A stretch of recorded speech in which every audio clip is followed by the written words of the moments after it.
Buonasera da Sicilia 24, i titoli del telegiornale. Enna Rubinetti a secco per lavori all'acquedotto ad Agrigento. Dopo una riunione in prefettura si riparte con una serie di denunce degli organizzatori della recente manifestazione cittadina contro l'emergenza idrica. Secondo giorno di acqua razionata a Messina, l'emergenza anima il Consiglio Comunale. La strage di Altavilla Milicia, Giovanni Barreca sarà sottoposto alla perizia psichiatrica chiesta dalla Procura. Dall'esito degli accertamenti il suo futuro giudiziario. L'uomo potrebbe non andare a processo. Condannato continua a perseguitare la moglie nel catanese. Aggredita una ragazza a Pozzallo. Per Bruno Giordano, magistrato di Cassazione, bisogna vincere la cultura che vuole ordinaria la violenza alle donne. I diritti delle coppie arcobaleno infiammano l'estate palermitana, scontro in Consiglio Comunale su una mozione per il riconoscimento della genitorialità. Il Palermo Pride chiede di rinviare tutto. Calcio, tra campo e mercato le siciliane intensificano gli sforzi. Il Palermo prepara la sfida di Coppa Italia contro il Parma. In Serie C il Catania alle prese con il caso Tesseramenti. Bentrovati, niente acqua nei comuni dell'Ennese per lavori di manutenzione all'acquedotto dell'Ancipa ad Agrigento. C'è stato un incontro sull'emergenza idrica tra il prefetto e gli organizzatori della recente marcia per il diritto all'acqua. Intanto il neoassessore Barbagallo dichiara di volere puntare su dissalatori e riutilizzo delle acque reflue. Sentiamo Davide Sardo. Si aggrava la crisi idrica in provincia di Enna, stop all'erogazione per diversi comuni a causa dei lavori di manutenzione straordinaria in corso per la riparazione di alcune falle lungo l'acquedotto Ancipa. Tramite tali opere si intende recuperare risorse idriche e contenere nel frattempo i prelievi dall'invaso. Il cantiere si protrarrà fino a giovedì e la chiusura dei rubinetti colpirà anche il territorio nisseno ed in particolare Caltanissetta, San Cataldo e Serra di Falco. E di soluzioni all'emergenza idrica dopo la recente e imponente marcia di protesta si è discusso nel pomeriggio alla prefettura di Agrigento durante un incontro convocato dal prefetto Filippo Romano con gli organizzatori della manifestazione. Al termine della riunione è stato consegnato al prefetto un documento contenente i punti salienti delle denunce per la grave emergenza idrica che affligge la città. Il Presidente della Regione ha chiesto ulteriori poteri speciali con un particolare obiettivo che a me sembra congruo con l'ordinamento, che è quello di ottenere delle sostanziali velocizzazioni delle pratiche, e quindi se bisogna fare il dissalatore deve poter avere una legge speciale che gli consente di andare oltre il codice degli appalti per l'affidamento dei servizi. Ma nel brevissimo termine bisogna trovare nuovi pozzi e collegarla alla rete idrica e accelerare al massimo le procedure che riguardano le opere di dissalazione, quindi o mettere mano al dissalatore di Porta Empedocle oppure di utilizzare dei mini dissalatori. E nel frattempo, tramite alcuni recenti interventi, in particolare il riutilizzo di pozzi comunali a Favara, Vanusa e San Biagio Pratani, sono stati già immessi 18 litri d'acqua al secondo nella rete idrica agrigentina gestita da AICA. A Messina è il secondo giorno di acqua razionata, la città è divisa in zone, intanto l'emergenza idrica arriva in Consiglio Comunale e giovedì conferenza stampa congiunta con Taormina per le polemiche innescate sulla cessione di acqua. Francesco Triolo. L'acqua a giorni alterni, le polemiche che approdano in Consiglio Comunale. Messina prova a fronteggiare l'emergenza idrica con un piano di distribuzione controllata, ovvero la città divisa in zone, in quelle dove l'acqua arrivava in maniera irrisoria, con poca pressione, zona A e zona B, è stato deciso di fornirla a giorni alterni. Ieri a zona A, oggi a zona B, per cercare di dare maggiore pressione nella tubazione. È un problema dell'acqua, è una cosa proprio indicibile. Ci siamo ridotti proprio a tipo tempi di guerra, quando si raccoglievano i butuni, baghiola, ecco, dico in gergo proprio. È arrivata stamattina presto, poca mai è arrivata. È un problema così annoso che non riescono a risolverlo, io non riesco a capirlo, sono anni. Il paradosso è che in queste zone si registrano anche perdite dalla condotta che fanno imbufalire tanti residenti. L'acqua qui manca e arriva praticamente un paio d'ore al giorno. Vedere questa perdita d'acqua è uno schiaffo morale a tutta la popolazione del quartiere. Oggi in Consiglio Comunale sono arrivati i vertici di Amam, una seduta aggiornata domani per le troppe domande e segnalazioni. Il sindaco Federico Basile spiega l'obiettivo del razionamento. Lo scopo è sempre quello, circoscrivere le zone affinché si possa dare maggior aiuto. Stiamo incrementando il numero di autobotti, l'acqua è quella che è perché, ripeto, continua a diminuire. Sotto questo punto di vista cercheremo di essere sempre più puntuali. Intanto le polemiche sono anche per l'accordo stretto con Taormina per la fornitura di acqua da Sicilia Acque. Un video spiega il funzionamento, ma intanto giovedì Cateno De Luca e Federico Basile terranno una conferenza stampa lì dove c'è l'intersezione della condotta. Una prova, insomma, sul campo. Voltiamo pagina, dopo l'ultimo naufragio la procura di Siracusa ha fermato 2 migranti sospettati di essere degli scafisti. Lo scafista o trafficante di esseri umani è ormai una figura nuova che utilizza i social pur di propagandare i viaggi della speranza. Ma sentiamo il servizio di Marco Gullà. Cinico, spietato e alla ricerca disperata di soldi. Eccolo in sintesi il profilo dello scafista o trafficante di esseri umani, i cosiddetti organizzatori dei viaggi della speranza, viaggi dove spesso si contano i morti per i naufragi. Ma come individuarli? Non si sa molto altro perché si tratta di organizzazioni ben nascoste. Nemmeno seguire la scia dei soldi, lezione giudiziaria del giudice Giovanni Falcone, funziona. Spesso i pagamenti delle tratte avvengono lungo agenzie della Avala, sistema informale di trasferimento di valori basato sulle prestazioni e sull'onore di una vasta rete di mediatori localizzati principalmente in Medio Oriente, Nord Africa, nel Corno d'Africa e in Asia meridionale, estranei ai controlli del sistema bancario. Ultimamente lo scafista utilizza anche i social, strumento per propagandare i viaggi verso l'Europa. Su Telegram, in canali comunque nascosti, si può trattare sul prezzo del viaggio e sulle condizioni delle barche. Una metodologia 2.0 che non fa altro che aumentare gli introiti per i trafficanti spietati e senza nessuna percezione del rischio. La strage di Altavilla Milicia e adesso c'è attesa per quello che sarà il destino giudiziario di Giovanni Barreca, accusato del triplice assassinio in famiglia per un folle esorcismo. Ci sarà la perizia psichiatrica. Oggi sono stati nominati i componenti appunto dei periti, dei 2 psichiatri e lo psicologo che in 60 giorni dovranno decidere se l'uomo al tempo dei fatti era in grado o meno di intendere e di volere. Questo cambierebbe davvero tutto. Sentiamo. Potrebbe mutare, qualora fosse dichiarato incapace di intendere e volere, il destino giudiziario di Giovanni Barreca, l'imbianchino accusato di avere partecipato alla strage familiare di Altavilla Milicia nel Palermitano, dove furono uccisi con torture atroci sotto forma di esorcismo la moglie Antonella Salamone e i suoi figli Kevin ed Emanuel.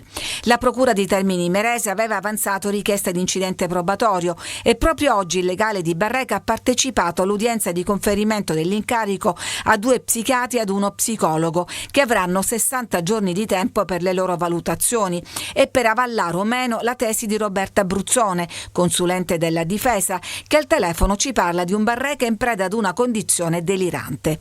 Comunità in apprensione per l'esito della perizia, che potrebbe fare di Barreca un soggetto non imputabile. Non sarebbe processato.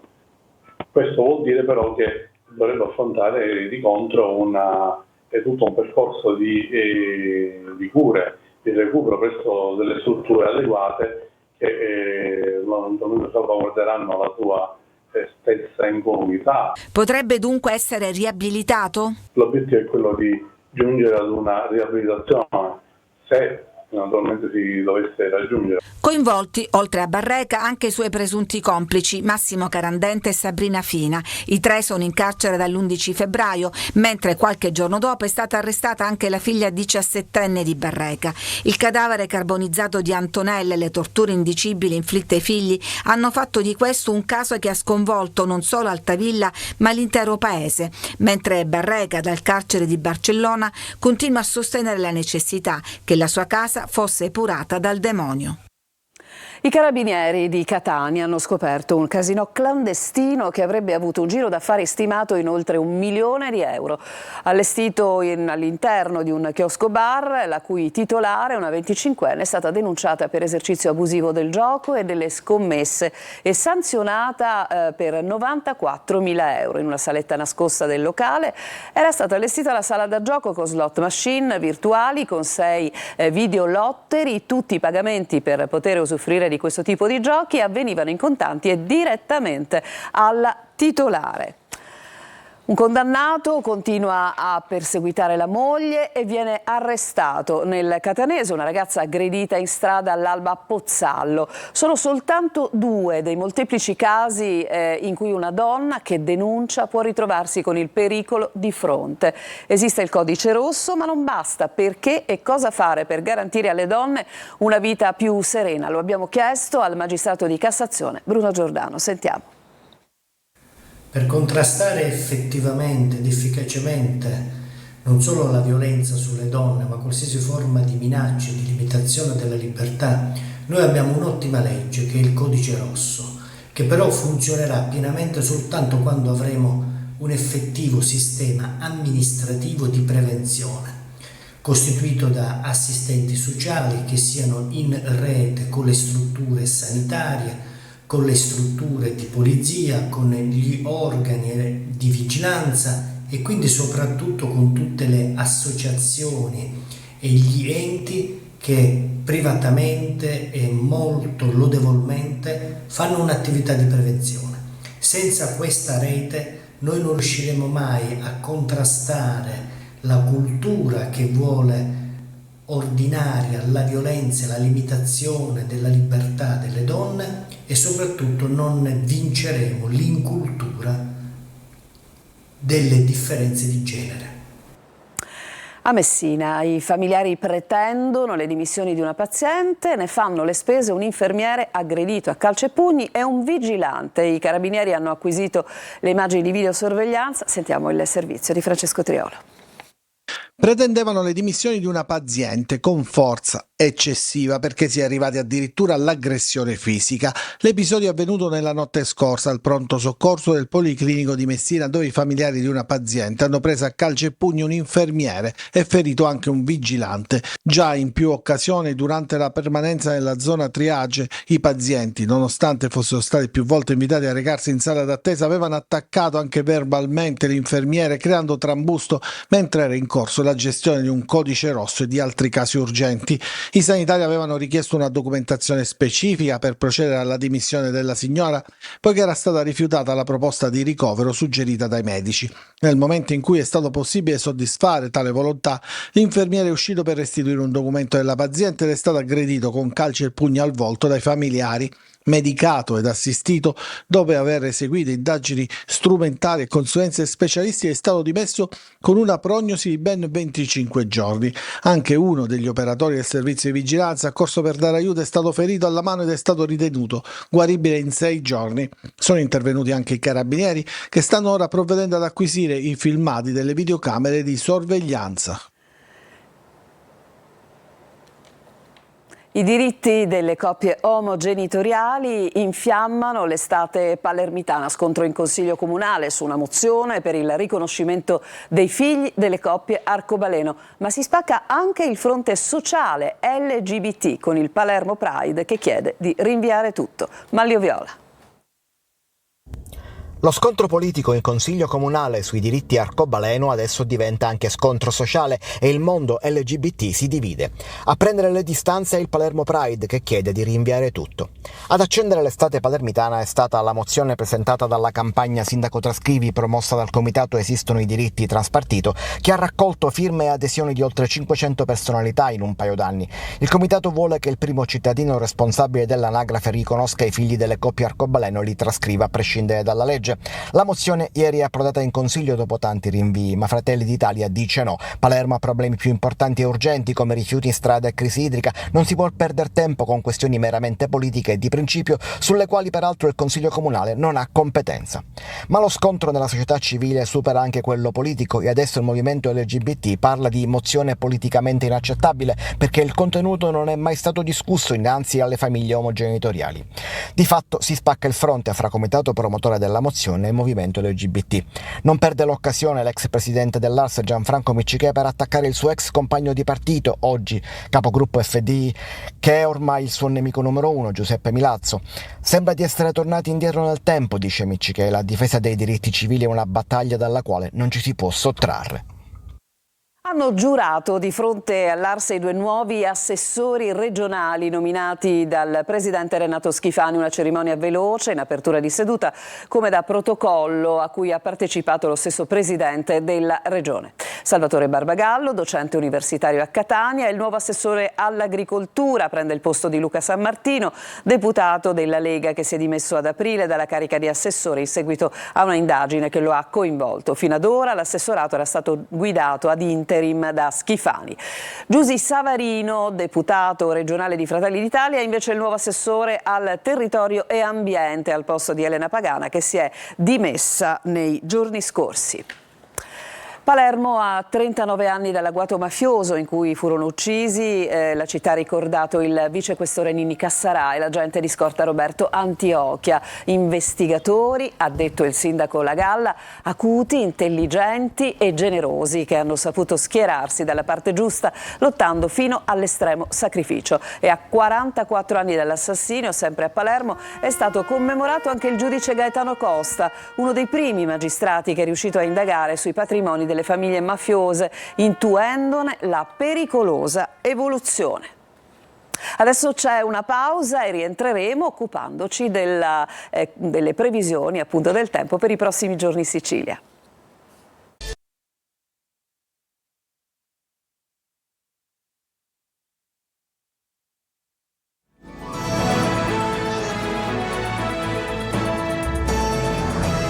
Siamo tornati in studio. L'anticiclone africano Caronte perde un po' del suo smalto, affluiscono correnti più instabili in quota, i tuoni avvertiti anche sul catanese promettono pioggia ma difficilmente però manterranno. Le precipitazioni infatti insistono su Nebrodi e su Etna centro-settentrionale. Sul versante orientale e meridionale resterà una perturbazione sterile legata allo spostamento delle nubi temporalesche che hanno già riversato fino a 85 mm di acqua sul Ragusano e 68 sull'Ennese. Per domani prevista una nuova giornata, l'insegna di cielo sereno poco nuvoloso ovunque, con qualche annuvolamento pomeridiano sulle zone interne. Temperature massime in aumento fino a 37 gradi, con minime superiore ai 20 gradi, ma con punte di temperature massime fino ai 41-42 gradi che si potranno avvertire nel fine settimana. Le mura del centro storico che narrarono la vicenda del santo ad Adrano, successo per lo spettacolo Nicolò, a sua immagine che racconta la vita di San Nicolò Politi. Orazio Longo. State sentendo? Lo sapete cosa sono? Le campane. Popolo di Nicolò Politi.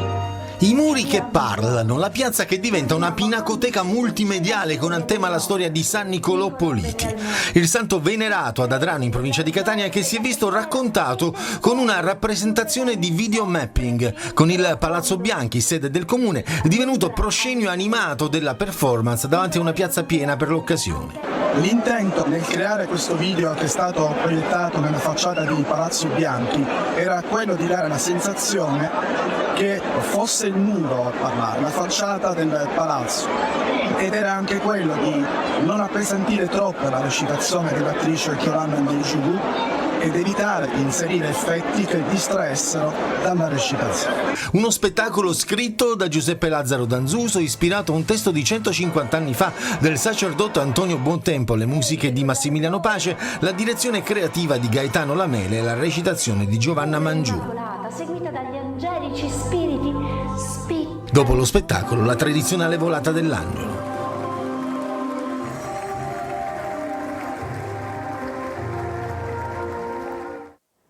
C'è un'altra pausa e poi il calciomercato.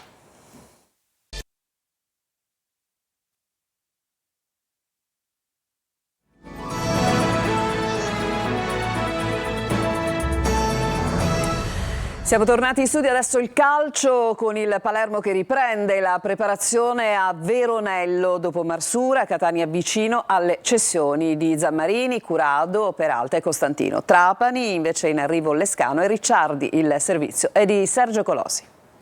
Ripresa della preparazione oggi per il Palermo a Veronello in vista dell'esordio stagionale, domenica al Tardini contro il Parma in Coppa Italia. Per il mercato si guarda in casa Juventus, Asa per il centrocampo e Sekulov per l'attacco. Per il giovane regista già seguito a giugno, accelerazione nella trattativa nelle ultime 48 ore. Al Palermo piaceva Nicolussi Caviglia, ma la pista era complessa e la scelta è ricaduta sul compagno della Next Gen. Situazione interlocutoria in casa Catania, dove la data di venerdì 9 agosto rappresenta un passaggio chiarificatore, al di là della ventilata riduzione del budget stanziato ad inizio stagione. Si lavora H24 per arrivare in tempo alla scadenza del 9 agosto e si attende una conferenza stampa da parte dei vertici dirigenziali. Dopo il ritorno all'Ascoli di Marsura, trasferito a titolo temporaneo, la società è impegnata su altre cessioni. La prossima riguarda il centrocampista Roberto Zammarini con destinazione Spal.